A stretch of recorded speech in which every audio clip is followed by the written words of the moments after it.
Sing unto Yahweh, let all the earth call. Bless his name and show forth his salvation from day to day. Declare his glory amongst the...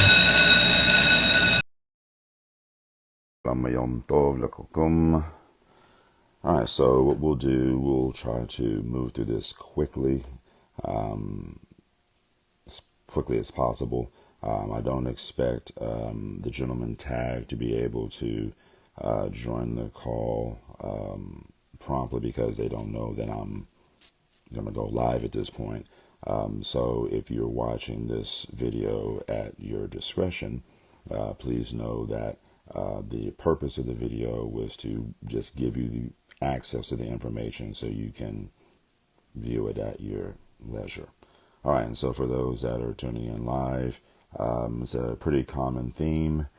It's not something that is unfamiliar to you, so we are dealing with the rules of syllabification, specifically as it relates to Yod, Hey, Wow, Hey. All right, so there was a discussion within a group. Two individuals, I'm assuming, must have been engaging each other based on the post and the time and the proximity of the post concerning Yahuah versus Yahuah. Okay, Yahuah versus Yahuah. All right, so just to keep everybody playing, I've elected to utilize this particular script. All right. So that those that have issue with the Aramaic square script don't feel alienated.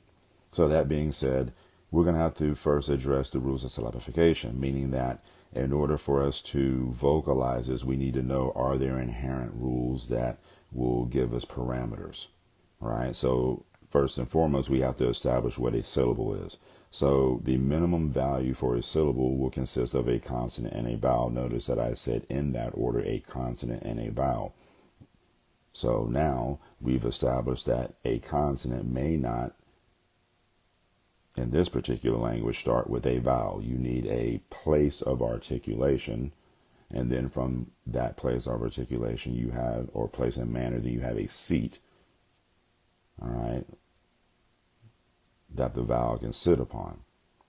All right, so the vowel allows us to discern the place and manner of articulation. In the absence of the vowel, then we can't really discern the place and manner of articulation, hence consonant vowel. So an open syllable would be consonant vowel. A closed syllable would be consonant vowel consonant. And we can just continue to go consonant vowel, consonant vowel, consonant vowel, on and on and on. So if it ends in a consonant, it's a closed syllable. If it ends in a vowel, it's an open syllable. All right, so rule 1, a Hebrew syllable must consist of a consonant and a vowel, minimum value. Rule 2, the syllable must start with a consonant and cannot start with a vowel.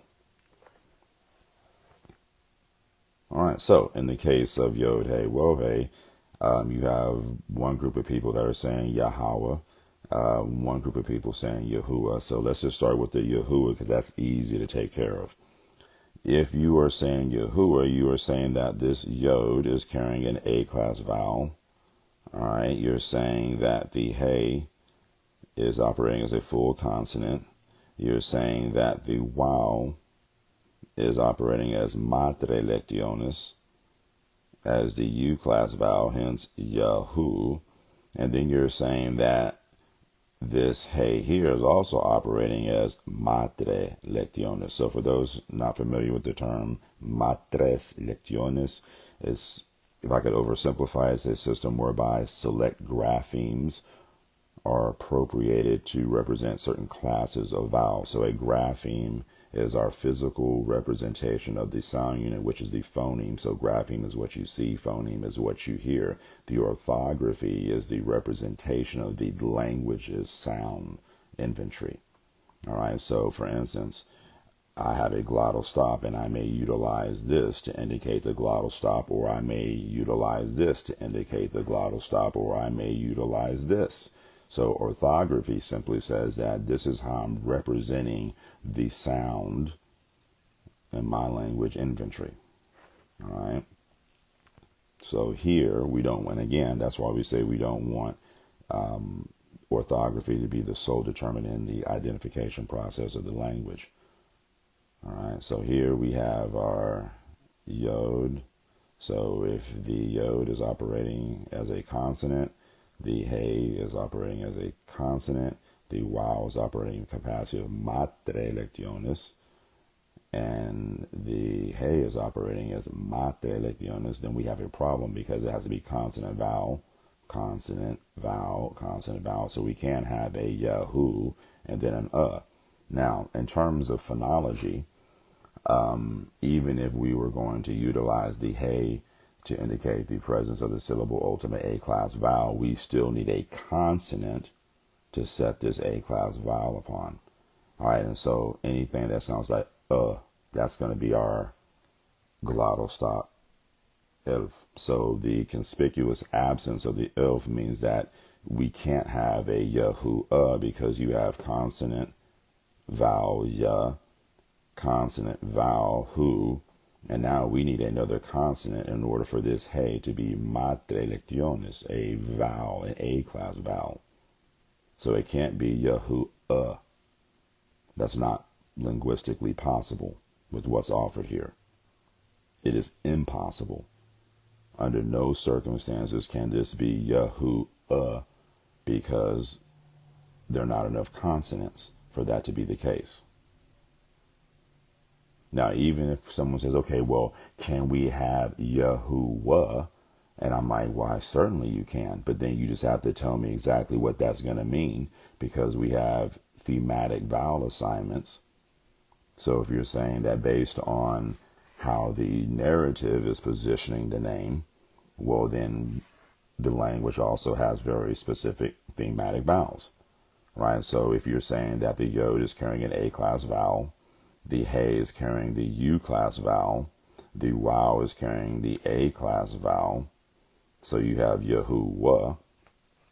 Well, now, you just turned your deity into something that is related to a passive implication, something that could be have been brought into existence, caused to have been brought into existence. And I think that theologically that would be antithetical to what's being expressed within the parameters of the systematic theology. So if what you're trying to assert is preeminence and soul autonomy and oneness and it's the creator of all things, then you don't want something that reflects its existence being a product of something else's advent, meaning it was brought into existence, caused to be brought into existence. So Yahuah is a bit problematic. It is possible based on the inherent rules of syllabification. So you can have a prefix radical yod carrying an A-class vowel, the hey first root radical carrying a U-class vowel, root radical 2 carrying an A-class vowel, full consonant here. So you can do that. That is possible. Yahuah, but not Yahuah.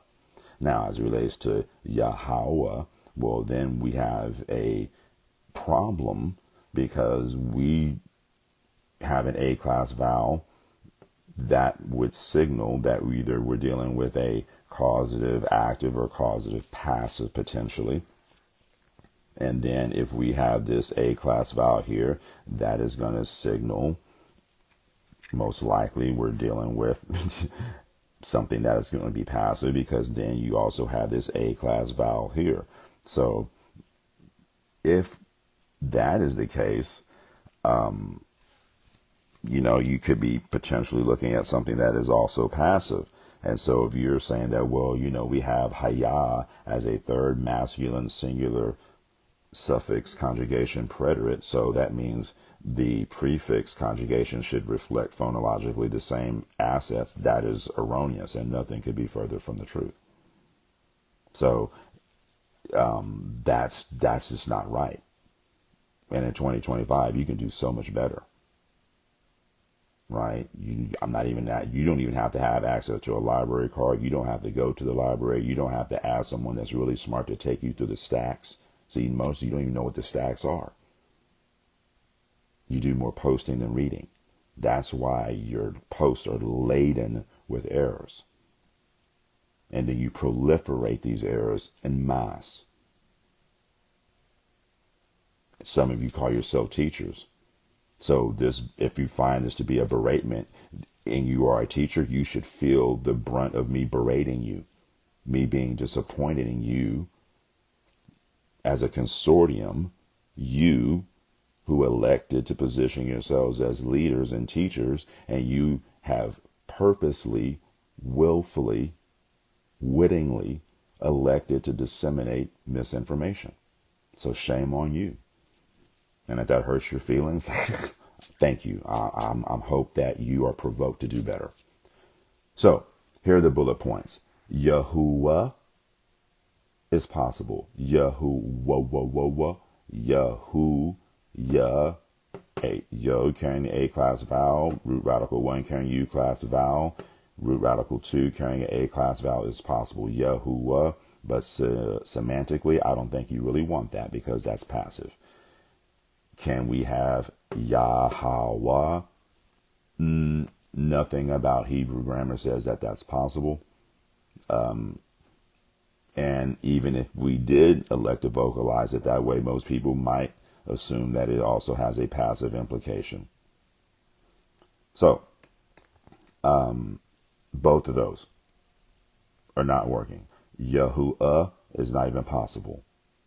Right? So if you're saying A class vowel with the prefix radical, U class vowel being carried by root radical 1, so you're saying this vowel is going to be matre lectionis to indicate the presence of the internal U class vowel, which means that now we need a consonant for this hey to operate as matre lectionis to indicate the presence of the syllable ultimate A class vowel. In the absence of the glottal stop, it is not linguistically possible for this to be Yahuah. It's not my opinion. It is not possible. You can't do it. It is not possible. It cannot exist in this realm of existence. Those are the rules. I didn't make them up. Consonant, vowel. Consonant, vowel, consonant. Minimum value for a syllable, consonant, and a vowel. Yahuah or Yahu have to have the glottal stop in order for this to be vocalized as You hear that sound? That's the glottal stop. If in the absence of that, it is not possible. You just can't arbitrarily throw a sound in there. All right, enough is enough. Shalom, shalom. If you have any questions, and I'm sure you will. Great job. Sing unto Yahweh a new song. Sing unto Yahweh, let all the earth call. Bless his name and show forth his salvation from day to day. Declare his glory amongst the heathens and wonder amongst the people. Every morning and evening I give him praise. The false gods are vain by the Most High. The skies was made, nothing new under the sun. Yeah, these times don't change. I guide my steps, directed, devise my ways. Honor and majesty, my Yah retain. Beauty is in the sanctuary amongst the saints. Give Yah glory and strength. Search far and wide across the 7 seas for a sign but never seen a God alive like Yah, my Elohim.